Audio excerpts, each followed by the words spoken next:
Bismillahirrahmanirrahim. Assalamu alaikum warahmatullahi wabarakatuh. Welcome back to another video, and in today's video we are going to discuss about the procedure of oral glucose tolerance test means के OGTT.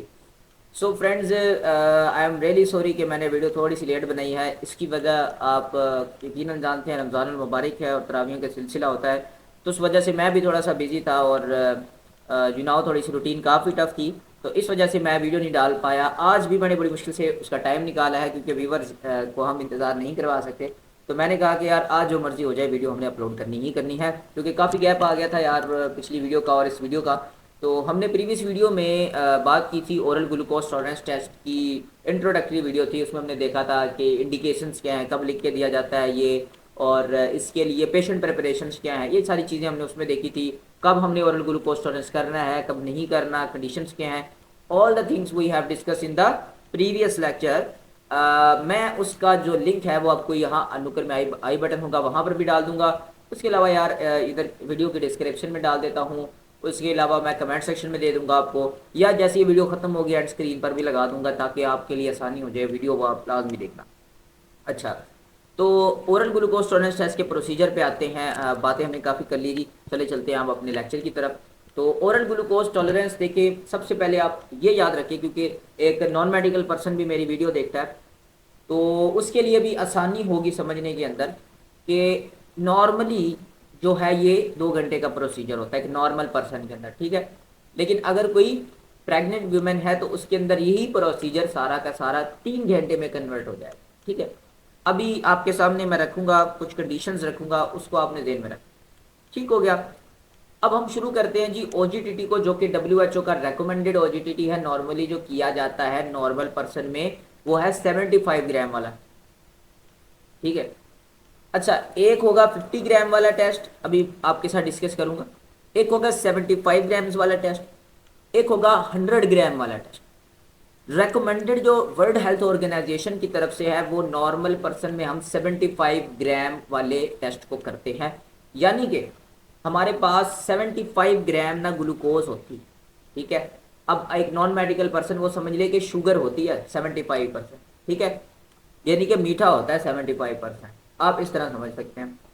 तो अब वो जो 75% हमारे पास glucose होगी उसको हम water में मिक्स करके पेशेंट को पिलाते हैं, और फिर उसके बाद हम देखते हैं कि कुछ घंटों के बाद, 1 घंटे के बाद, 2 घंटे के बाद जो है उस बंदे के अंदर जो है ब्लड के अंदर, क्योंकि उसको ग्लूकोज हमने बाहर से आउटपुट पिलाई थी, तो वो अंदर जाके बॉडी ने आया उसको प्रोसेस करके सेल के अंदर ग्लूकोज को मूव करवा के यूटिलाइज करवाया है या नहीं करवाया। अगर ग्लूकोज पिलाने के बाद 2 घंटे गुजरते हैं और ग्लूकोज का लेवल कम नहीं हो रहा या नॉर्मल से ज़्यादा आ रहा है, तो इसका मतलब क्या है कि आपकी बॉडी ग्लूकोज को इस्तेमाल नहीं कर रही। यहाँ पे आप फास्टिंग सैंपल इसीलिए लेते हैं पहले, ताकि आप देख सके कंडीशन को एनालाइज कर सकें। आप फिर सैंपल नंबर 1 लेते हैं, फिर 2 देख लेते हैं और देखते हैं कि कितना कम हो रहा है, तो वो चीज़ आप देखते हैं। तो प्रोसीजर पर मैं आता हूँ। सबसे पहले नॉर्मली अगर कोई बच्चा है, ठीक है, छोटा है, तो हम क्या करते हैं 1.75 ग्राम्स पर केजी के लिहाज से लेते हैं। अगर 8 केजी है तो 1.75 को 8 से मल्टीप्लाई कर देंगे। अगर जो है वो 9 केजी है तो 1.75 ग्राम्स को हम मल्टीप्लाई करेंगे किसके साथ, 9 केजी है तो 9 के साथ मल्टीप्लाई करेंगे। जो हमारे पास आंसर आएगा, ठीक है, उतने ग्राम आपने ग्लूकोज पिलानी है उस बच्चे को, ठीक है। लेकिन जो अडल्ट होते हैं उनके लिए हम कहते हैं जी 75 ग्राम आपने लेना है और उसको आपने क्या करना है 300 ml के अंदर मिक्स करना है। देखो 25 ग्राम के लिए 100 ml है, इतना आपने याद रखना है। अगर 25 ग्राम आप शुगर ले रहे हो तो उसके लिए आप 100 ml वाटर लोगे मिक्स करने के लिए।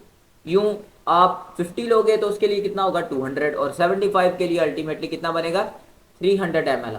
आपने ग्लूकोज ली, नॉर्मल एडल्ट की चले बात करते हैं, आपने 75 ग्राम क्या ली ग्लूकोज और उसको 300 के अंदर वाटर के अंदर क्या किया, मिक्स कर दिया।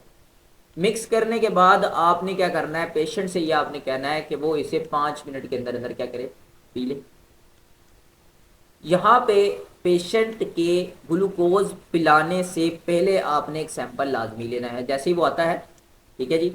तो आप उसका फास्टिंग का सैंपल ले लेते हो, चूंकि वो मैंने आपको बताया था पिछली वीडियो में फास्टिंग ज़रूरी होती है, तो वो फास्टिंग करके आता है ना, तो आप उसका पहले फास्टिंग का सैंपल लेते हैं और वो फास्टिंग का सैंपल आप एनालाइज करते हैं, मैंने बताया था पिछले वीडियो में, और अगर वो हाइपरग्लाइसीमिक निकल आता है यानी कि उसके अंदर शुगर ज़्यादा है तो आप फिर ओरल ग्लूकोज टॉलरेंस नहीं करते, ये वाला टेस्ट नहीं करते ओरल ग्लूकोज टॉलरेंस टेस्ट। क्यों? क्योंकि उसकी बॉडी में ऑलरेडी शुगर बढ़ी हुई है। ठीक है, जब आपने फास्टिंग की, फास्टिंग वाला टेस्ट किया पहले, तो उसकी बॉडी में ऑलरेडी शुगर बढ़ी हुई है और आप क्या कर रहे हैं, ऊपर से और शुगर पिला रहे हैं। ठीक है, तो इसीलिए हम इस चीज़ को कंट्राडिक्ट कर देते हैं। तो नॉर्मली क्या होगा कि वो 75 ग्राम पिलाने से पहले हम फास्टिंग सैंपल लेंगे उस बंदे का, और उसके बाद हमने एनालाइज करके देखा कि यार इसकी फास्टिंग जो है वो रेंज में आ रही है। फॉर एग्जांपल जितनी भी आ रही है उसकी फास्टिंग सैंपल जो है वो हमारे पास हाइपरग्लाइसीमिया नहीं आ रहा उसके अंदर। ठीक है, यानी कि शुगर नहीं ज़्यादा आ रही। तो हमने फिर क्या करना है, हमने इस प्रोसीजर को फिर आगे जारी करना। तो पहला सैंपल कब लिया? फास्टिंग का। अब याद रखना है इसको, पहला सैंपल क्या लिया? जैसी मरीज है आपने फास्टिंग का सैंपल ले लिया। ओके, कंडीशंस याद रखनी है, पेशेंट प्रेपरेशन उसके मुताबिक लेना है आपने, पिछली वीडियो को देखनी है आपने। अच्छा, सेकंड काम आपने क्या करना है, शुगर पिला दी। अब जब आपने शुगर पिलाई, this is called zero time. इससे हम कहते हैं जी जीरो टाइम आपका शुरू हो गया। नाउ यहां से जीरो टाइम से आपके पास शुगर पिलाने के बाद 1 घंटा गुजर जाएगा, मरीज बैठा रहेगा। 1 घंटे के बाद आपने दोबारा जाना है और दोबारा उसका ब्लड का सैंपल एक्सट्रैक्ट करके क्या करना है, शुगर उसकी फिर एनालाइज कर लेना। अब क्या होगा, 1 घंटा गुजर चुका पेशेंट को और सैंपल कितने हो गए? 2, एक फास्टिंग का और एक जो आपने घंटे के बाद लिया, जीरो टाइम के 1 घंटे के बाद लिया। नाउ अब क्या होगा कि अगेन जैसे ही 1 घंटा और गुजरेगा, सैंपल लिया आपने, जब सैंपल लिया था दोबारा जाके 1 घंटे के बाद, तो अब जैसे ही वक्त गुजरता है 1 घंटा मजीद, आप जाके फिर सैंपल लेते हैं। नाउ ये कौन सा सैंपल हुआ? तीसरा सैंपल। ठीक है, तो यूं आपके पास 3 सैंपल आएंगे, एक फास्टिंग का, शुगर पिलाई आपने जीरो टाइम के 1 घंटे के बाद और जीरो टाइम के दूसरे घंटे के बाद। यूं आपके पास कितने सैंपल मिल गए? कुल मिला के 3 सैंपल मिल गए। और इन 3 सैंपलों को यूज करके आप चेक करते हो कि पेशेंट डायबिटिक है, नहीं है, या क्या है पेशेंट। ठीक है जी, तो ये प्रोसीजर था जो मैंने आपके साथ डिस्कस किया। अभी OGTT के हमने प्रोसीजर को डिस्कस किया है कि सर OGTT जब हम करते हैं तो कैसे करते हैं।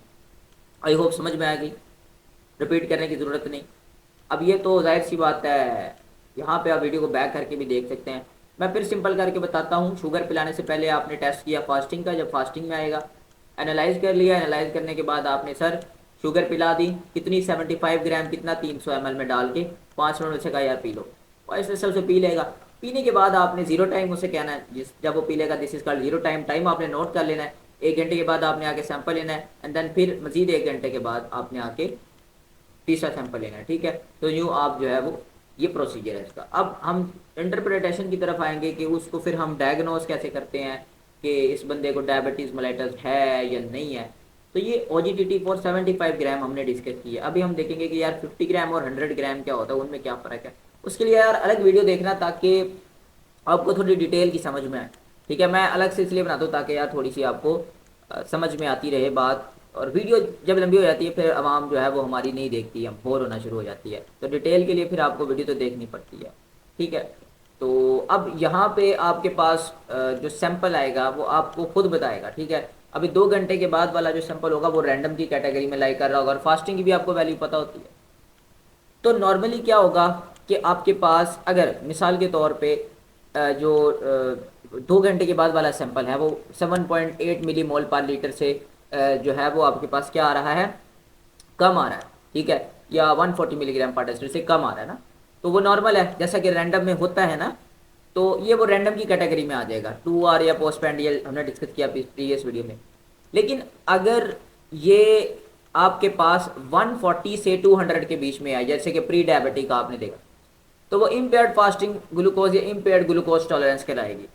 ठीक है जी, और अगर वो 2 घंटे के बाद उसकी वैल्यू, 2 घंटे के बाद वाले सैंपल की जो वैल्यू है वो आपको दिखती है कि वो जनाब 200 से हाई गई हुई है, 200 से ज़्यादा जा रही है, तो ये आपके लिए क्या है, एक इंडिकेशन है। और फास्टिंग ग्लूकोज आपने देखी कि वो आपकी फास्टिंग ग्लूकोज जो है, फास्टिंग वो 140 क्रॉस कर रही है। ठीक है, नॉर्मली क्या है, फास्टिंग लेस देन 110 होती है। ठीक है, और हद भी आपको पता है कि 110 to 125 प्री डायबिटिक में जाती है, वो 140 क्रॉस करती है अगर, तो फिर इस केस में हम कहते हैं कि ये बंदा डायबिटीज़ मेलिटस का पेशेंट है। तो आई होप ये पॉइंट आपको समझ आया होगा ओजीटीटी के हवाले से। इंशाल्लाह ताला नेक्स्ट वीडियो में हम लोग आपसे बात करेंगे कि यार गेस्टेशनल डायबिटीज़ मेलाइटस क्या होती है, उसके लिए क्या हर खातून को जो है वो करवाना पड़ेगा ओजीटीटी का टेस्ट, या उसके लिए कोई हल है, यानी कि फास्टिंग करनी पड़ेगी उसको, या उसके लिए कोई हमने कोई ऑप्शन छोड़ा हुआ है कि बार बार सैंपल निकालना या फिर जो है वो फास्टिंग करवाना, क्या उसके लिए कोई आसानी हो सकती है। तो वो हम इंशाल्लाह नेक्स्ट वीडियो में देखेंगे कि गेस्टेशनल डायबिटीज़ मेलाइटस की जो ख़वातीन होती हैं उनमें किसको हम कहते हैं कि यार आपको ये करवाना ही करवाना पड़ेगा, ये जिसमें आपको चार चार बार सुई लगेगी, ठीक है, 4 बार आपका सैंपल निकलेगा, या फिर उनके लिए कोई रिलैक्सेशन या कोई ऑप्शन मौजूद है। तो इंशाल्लाह मिलेंगे नेक्स्ट वीडियो में। अगर आपका कोई क्वेश्चन होगा मतलब आज के टॉपिक से रेलिवेंट ना, तो आप मुझसे ज़रूर पूछिएगा कमेंट सेक्शन में। तो उम्मीद है कि मैंने कोई डाउट आपके लिए नहीं छोड़ा। तो अगर वीडियो अच्छी लगी है तो यार सब्सक्राइब कर लेना, हमारी थोड़ी सी मोटिवेशन हमें मिल जाती है, हम मज़ीद वीडियो फिर इससे बनाते हैं। आई होप सो रमज़ान आपके अच्छे गुजर रहे होंगे, और दुआ है मालिक करीम से कि अल्लाह ताला सबको दीन और दुनिया में कामयाबी अता फरमाए। Thank you so much. Allah हाफ़िज़।